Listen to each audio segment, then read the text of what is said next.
அனைவருக்கும் வணக்கம். இன்னைக்கு ஹிந்து நியூஸ் பேப்பர்ல என்னென்ன இம்பார்ட்டன்ட் நியூஸஸ் இருக்கு அப்படிங்கிறத பார்ப்போம். ஸோ இன்னைக்கு ஃபர்ஸ்ட் எடுத்தோடனே பார்த்தோம்னா, சென்ட்ரல் கவர்மெண்ட்டோட ஒரு இம்பார்ட்டன்ட்டான டெசிஷன பத்தி நம்ம பார்க்க போறோம். சரிங்களா? ஸோ என்ன அப்படின்னு பார்த்தோம்னா, ஃபர்ஸ்ட் தலைப்ப பார்த்துருவோம். Government says creamy layer not applicable to SC ST quota அப்படின்னு சொல்லி குடுத்துருக்காங்க. என்ன சொல்ல வராங்க அப்படின்னு பார்த்தோம்னா, நமக்கு 1992ல இந்திரா சானே கேஸோட ஜட்ஜ்மெண்ட் வந்திருக்கு. அதுல ரிசர்வேஷன் 50% மேல போகக்கூடாது. அதே மாதிரி இப்போ பிசியில் இருக்காங்க அப்படின்னா அதில் வெல் ஆஃப் பீப்புளுக்குலாம் வந்து ரிசர்வேஷனை எக்ஸ்க்ளூட் பண்ணணும், ஒரு க்ரீமி லேயர் அப்படிங்கிறத கொண்டு வரணும் அப்படின்றத சொல்லியிருப்பாங்க. ஸோ 1993ல ராம்நந்தன் கமிட்டி அப்படின்றத மத்திய அரசாங்கம் போட்டு என்ன பண்ணியிருப்பாங்கன்னா, க்ரீமி லேயர் அப்படிங்கிறத டிஃபைன் பண்ணியிருப்பாங்க. ஸோ ஒரு இன்கம் லிமிட்டை சொல்றாங்க. அந்த இன்கம் லிமிட்டுக்கு உள்ள இருக்கவங்களுக்கு ரிசர்வேஷன், அந்த இன்கம் லிமிட்டை தாண்டி போயிட்டாங்க அப்படின்னா அவங்களுக்கு ரிசர்வேஷன் கிடையாது, அவங்க பிசியாவே இருந்தாலும். இப்ப மத்திய அரசாங்கம்னு பார்த்தோம்னா நம்ம ஓபிசி அப்படின்னு சொல்லுவோம், கரெக்டா? இந்த ஓபிசியை பொறுத்த வரைக்கும் 8 லேக் அப்படிங்கிறது இன்கம் லிமிட். ஓகேங்களா? 8 லட்சம் ரூபாய்க்கு உள்ள ஆண்டு வருமானம் 8 லட்சம் ரூபாய்க்கு உள்ள இருந்துச்சு அப்படின்னா நம்ம என்ன சொல்லலாம்னா அவங்களுக்கு ரிசர்வேஷன் இருக்கு அப்படிங்கறத சொல்லலாம். இல்ல 8 லட்சம் ரூபாய்க்கு 8 லேக் பிளஸ் போயிருச்சு அப்படின்னா அவங்க அந்த கிரீமி லேயர் இந்த மாதிரி ஒரு விஷயம் அப்ளை ஆகும். சோ அப்படிங்கிறப்ப 8 லட்சம் ரூபாய்க்கு மேல அவங்க ஆண்டு வருமானம் இருக்கப்ப அவங்கள வந்து எக்ஸ்க்ளூட் பண்ணிடுவோம், ரிசர்வேஷன்ல இருந்து அவங்கள விலக்கி வச்சிருக்கோம். ஓகேங்களா? இதுதான் இந்த கிரீமி லேயர் அப்படிங்கிற கான்செப்ட். 8 லட்சம் ரூபாய் அப்படிங்கிற லிமிட். 8 லட்சம் ரூபாய்க்கு உள்ள இருந்தாங்கன்னா அவங்களுக்கு என்ன சொல்றோம், நமக்கு ரிசர்வேஷன் உண்டு. 8 லட்சம் ரூபாய்க்கு மேல ஆண்டு வருமானம் இருந்துச்சு அப்படின்னா அவங்களுக்கு கிடையாது. சமீபத்துல உச்சநீதிமன்றம் ஒரு தீர்ப்பு வழங்கியிருந்தாங்க. எஸ்சி/எஸ்டி வகுப்பினருக்கு வந்து சப் கிளாசிபிகேஷன் கொடுக்கறது மாநிலத்தோட உரிமை அப்படின்னு சொல்லி. ஓகேங்களா? சப் கிளாசிபிகேஷன் ஆஃப் எஸ்சி/எஸ்டி உள் ஒதுக்கீடு அப்படின்னு சொல்றோம். நம்ம எஸ்சி வகுப்புல அருந்ததியருக்கு எஸ்சிஏ அப்படின்னு சொல்லி ஒரு 3% கொடுத்துருக்கோம். அந்த மாதிரி உள் ஒதுக்கீடு பண்றது ஸ்டேட் கவர்மெண்டோட உரிமை அப்படின்னு சொல்லி சொல்லியிருப்பாங்க. ஸ்டேட் ரைட் அப்படின்னு சொல்லி சொல்லியிருப்பாங்க. மாநில அரசாங்கத்தின் உரிமைக்குள்ள அது வந்துரும் அப்படின்னு சொல்லி சொல்லியிருப்பாங்க. அதே ஜட்ஜ்மெண்ட்ல சுப்ரீம் கோர்ட் என்ன சொல்லியிருப்பாங்க அப்படின்னா, கிரீமி லேயர் அப்படிங்கிற கான்செப்ட எஸ்சி/எஸ்டி குள்ள கொண்டு வரதுக்கு அரசாங்கம் முடிவு எடுக்கணும் அப்படின்னு சொல்லியிருப்பாங்க. சோ அதை முடிவு எடுக்கிறதுக்காக நேத்து மத்திய அமைச்சரவை வந்து கூடியிருக்கு. சரிங்களா?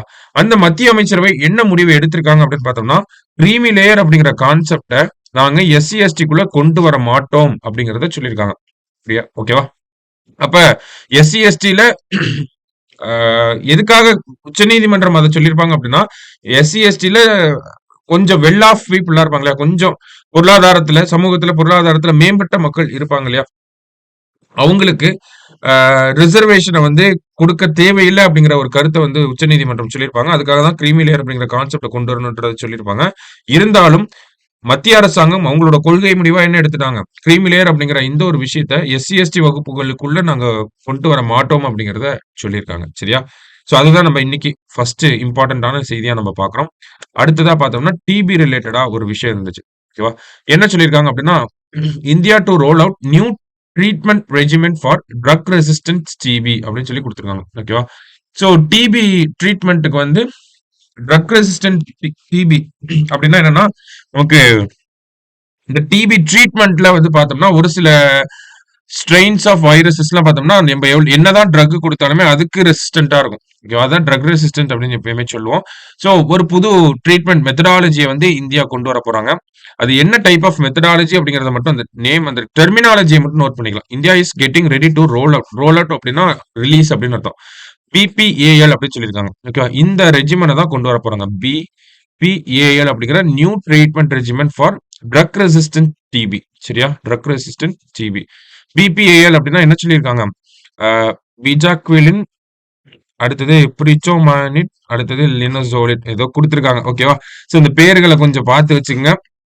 பிபிஏஎல். ஓகேவா? இந்த ஒரு ட்ரீட்மெண்ட் ரெஜிமெனை வந்து ட்ரீட்மெண்ட் ரெஜிமென் அப்படின்னா இந்த ஒரு ட்ரீட்மெண்ட் முறையை வந்து கொண்டு வர போறாங்க. சரியா? சோ அடுத்ததா பார்த்தோம்னா இந்த ட்ரீட்மெண்ட் வந்து சக்சஸ்ஃபுல்லா இருக்கணும், இந்த ஒரு மெத்தடாலஜி சக்சஸ்ஃபுல்லா இருக்கணும் அப்படின்னா அதுக்கு நாட் அப்படிங்கிற இந்த கவரேஜ் இருக்கணும். நாட் கவரேஜ்னா ஒன்றும் இல்லை, நமக்கு குரூப் 1ல கூட கேட்டிருந்தாங்க. டிபி அப்படின்னா மான்டெக்ஸ் டெஸ்ட் பண்ணுவாங்க அப்படின்னு சொல்லி. ஓகேவா?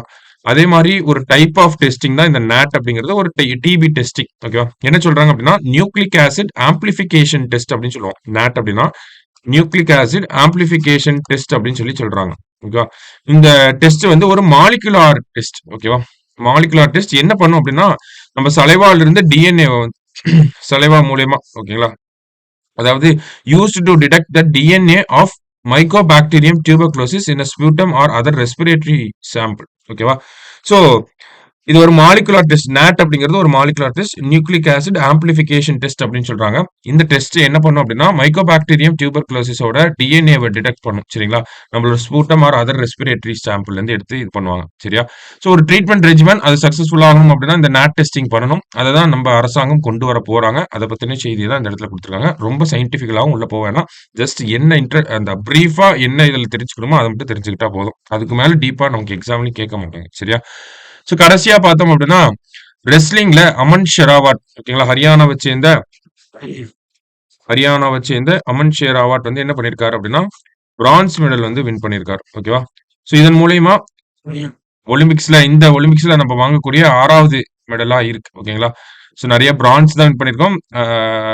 நீரஜ் சோப்ரா மட்டும் சில்வர் வின் பண்ணியிருக்காரு.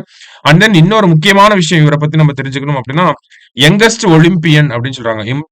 இந்தியாவில இருந்து போய் ஒலிம்பிக் மெடல் வின் பண்ண மிக இளைய வயது நபர் அப்படின்னா அது வந்து அமன் ஷெராவத் அவருதான். ஓகேங்களா? 21 வயசு 24 நாள் தான் இவருக்கு ஆயிருக்கு. ஓகேவா? So youngest Olympic medal winner from India. ஓகேவா? ஸோ இதை நோட் பண்ணி வச்சுக்கோங்க. என்ன கேம் அப்படின்னா ரெஸ்லிங். ஓகே. ஸோ இன்னைக்கு நியூஸ் பேப்பரை பொறுத்த வரைக்கும் பார்த்தோம்னா இதோட நமக்கு முடியுது. ஓகேங்களா? ஸோ மீண்டும் நாளைக்கு நியூஸ் பேப்பர்ல மீட் பண்ணலாம். தேங்க்யூ.